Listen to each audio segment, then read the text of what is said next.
सपा प्रवक्ता राजीव राय ने कहा कि सिर्फ हमको परेशान करने के लिए आयकर विभाग का पड़ा था छापा। अब जनता मूड बना चुकी है। फिर से 2022 में आ रही है अखिलेश जी की सरकार। बता दें कि पूरा मामला मऊ जनपद के बाल निकेतन स्थित समाजवादी पार्टी कार्यालय का है, जहां पर मीडिया को जानकारी देते हुए सपा प्रवक्ता राजीव राय ने कहा कि हमको सिर्फ परेशान करने के लिए आयकर विभाग के छापे पड़े थे, उसमें उन लोगों को कुछ भी नहीं मिला। कुछ कागजात हमसे मांगे थे, इसके लिए हम मऊ जनपद से बाहर चले गए थे और उनको कागजात देने के बाद पुनः हम जनता के बीच जनता की सेवा करने के लिए आ चुके हैं। जनता भी अब मूड बना चुकी है कि 2022 के चुनाव में एक बार फिर से अखिलेश जी की सरकार आ रही है। मेरे घर पर आईटी की छापेमारी हुई, क्या मिला आप सारे लोग गवाह हैं। मैं बाहर इसलिए गया था कि इन्होंने कुछ कागजात मंगाए थे। इनका एकमात्र उद्देश्य था कि मैं मऊ से दूर रहूं। चुनाव भर मुझे मऊ से बाहर रखने का इनका इरादा है। इनको भी पता है कि मेरे पास कुछ नहीं मिला है, तो जो इन्होंने कागज़ मांगे थे वो कागज़ इनको देकर वापस अपनी जनता में, अपने साथ, अपने लोगों के बीच में वापस आ गया। जब आपके घर छापामारी पड़ी उसी समय जो कन्नौज में सोना निकला और पुनः छापेमारी कन्नौज में चल रही है।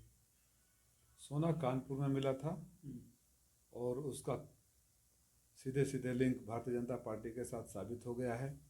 शिखर पान मसाले वाला जो इनका स्पॉन्सर होता था, इनकी गलतफहमी में हो गया।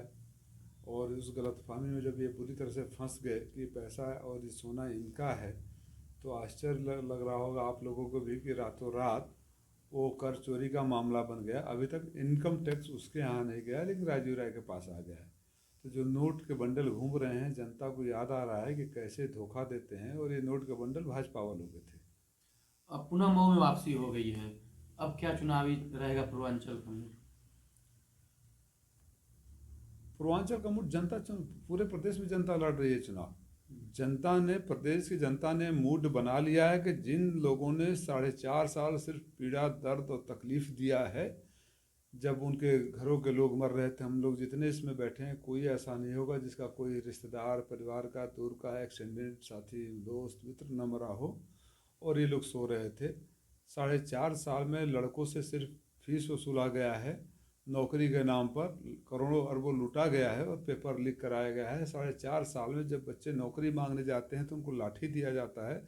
4.5 साल में गरीबों की स्थिति बद से बदतर हुई है, किसानों की खुशहाली ख़त्म हो गई है। तो ये सारे लोग इंतज़ार में हैं उस दिन का जिस दिन अपने आक्रोश को मत पेटियों में व्यक्त करें।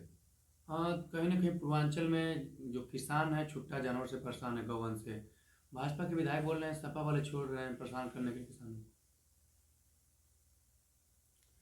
उनकी बचकानी बातों को मुझसे क्यों जवाब देते हैं आप? उन्होंने, मैं देखा आपका वो कमेंट और लोगों को हंसते हुए भी देखा, उसके नीचे कमेंट भी देखा।